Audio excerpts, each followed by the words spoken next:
Ice cream yummy. Ice cream good. Hello guys! Hello mga ka-ice cream yummy. Ito po si Tatay Ping. So ngayon guys, pupunta tayo sa Asian Century Center guys. Guys, andito tayo guys sa Asian Century Center guys. Ayan, may makikita tayo dito guys. May nadaanan tayo ng mga lumang comics guys, ng mga naka-exhibit dito. Ayan guys, oh, may Hiwaga. Ayan guys, Hiwaga Comics.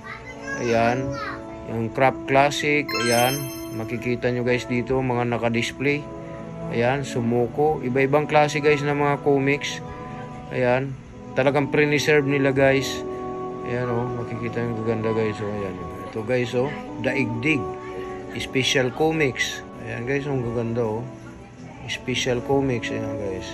Kasi guys, nung unang panahon guys, puro comics lang ang nabasa ng mga tao noon. Kasi wala pang mga gadget ng time na yun. So, nakaranas nga si Tatay Ping na nag-upa siya ng comics. Piso ang comics, hihiramin mo isang araw lang, iuwi mo sa bahay mo, din babasahin mo, tapos ibabalik mo na naman uli. Parang renta lang ba yung comics? Parang may sentimental value sa akin. Naalala ko lang guys itong mga comics na to. Yan, bali nadaanan ko lang to guys.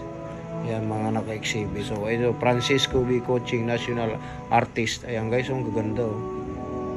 So hanggang dito na lang guys. Maraming salamat po. Thank you for watching. Don't forget to follow and subscribe to my YouTube channel. Ice Cream Yummy, Ice Cream Good.